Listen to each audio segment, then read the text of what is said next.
अस्सलामुअलैकुम स्टूडेंट्स, आज हम इस वीडियो लेक्चर में chapter number 2 states of matter को डिस्कस करने जा रहे हैं, जिसमें हम फर्स्ट टॉपिक बॉयस लॉ पढ़ेंगे। अब ये बॉयस लॉ क्या है, आइए वो हम स्टेटमेंट नंबर 1 में देखते हैं। तो for the given mass of a gas the volume is inversely proportional to the applied pressure provide the temperature remains same। अब यहाँ पे फॉर अ गिवन मास का मतलब है कांस्टेंट मास, ठीक है, गैस का।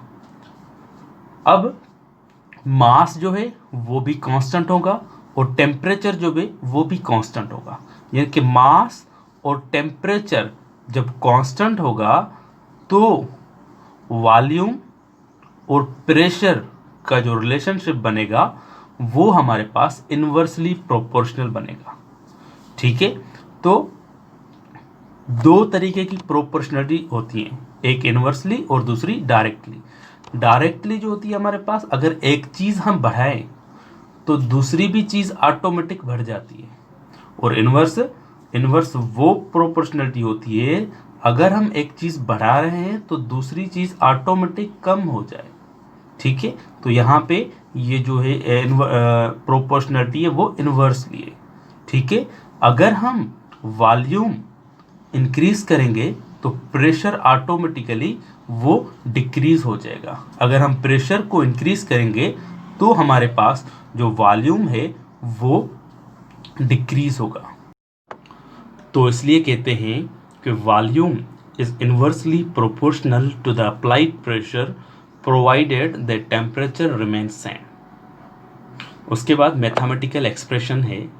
तो mathematically Boyle's law can be defined as volume is inversely proportional to the pressure at constant temperature. अगर हम वॉल्यूम बढ़ाएंगे तो प्रेशर ऑटोमेटिक कम हो जाएगा, अगर प्रेशर बढ़ेगा तो वॉल्यूम जो है वो ऑटोमेटिकली कम हो जाएगा, ठीक है। अब यहाँ पे जो V है वो वॉल्यूम है और जो P है ना वो प्रेशर है। ये जो साइन है वो प्रोपोर्शनलिटी की है। अगर हम ये प्रोपोर्शनलिटी की साइन को ख़त्म करेंगे तो वो साइन इज इक्वलिटी में और कांस्टेंट में तब्दील हो जाएगी, K में। तो बनेगा हमारे पास V is equal to K upon P, ठीक है। तो यहाँ पे P जो है वो डिवाइड हो रही है, जब यहाँ पे आएगी तो P मल्टीप्लाई होगी। तो देखें PV is equal to K। तो ये हमारे पास फाइनली इक्वेशन मिल गई। अब ये जो हमारे पास है वो है mathematical expression of Boyle's law. तो अगर आपसे कोई भी पूछे what is mathematical expression of Boyle's law, तो कहना the product of pressure and volume is equal to the temperature is known as a expression of Boyle's law. जो pressure है और वॉल्यूम यानी कि प्रोडक्ट प्रेशर का और वॉल्यूम का वो बराबर होगा टेम्परेचर के, तो उसी को बोलते हैं एक्सप्रेशन ऑफ बॉयस लॉ, ठीक है। उसके बाद हमारे पास दूसरी डेफिनेशन है बॉयस लॉ की, अकॉर्डिंग टू दिस इक्वेशन।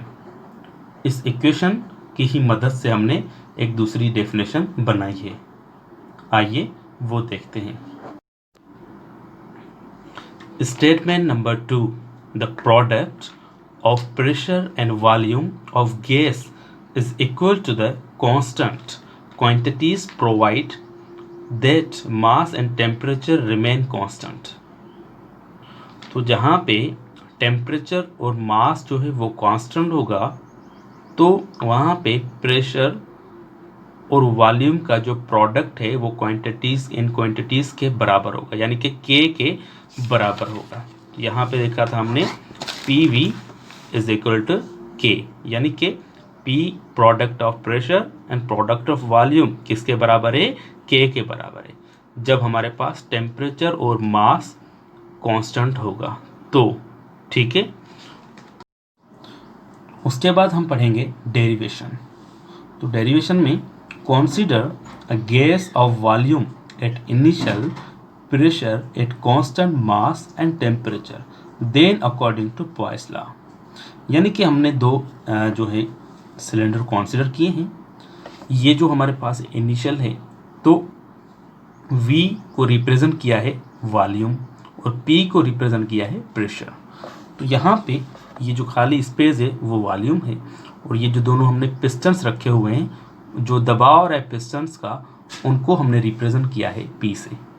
ठीक है, जब हम P1 से प्रेशर जो है वो P2 में तब्दील कर रहे हैं, यानी कि प्रेशर जो है हम बढ़ा रहे हैं, P1 से P2 में तब्दील कर रहे हैं, तो वॉल्यूम जो है वो क्या हो रहा है, डिक्रीज हो रहा है। ठीक है, तो सेम यहाँ पे देखें, P1 था ना, यानी कि प्रेशर कम था तो वॉल्यूम जो है हमारे पास वो ज़्यादा था।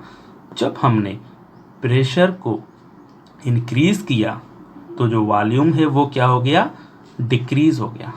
मगर यहाँ पे टेम्परेचर और मास कांस्टेंट होगा। ठीक है, तब ही हमारे पास प्रेशर बढ़ेगा तो वॉल्यूम जो है वो कम होगा।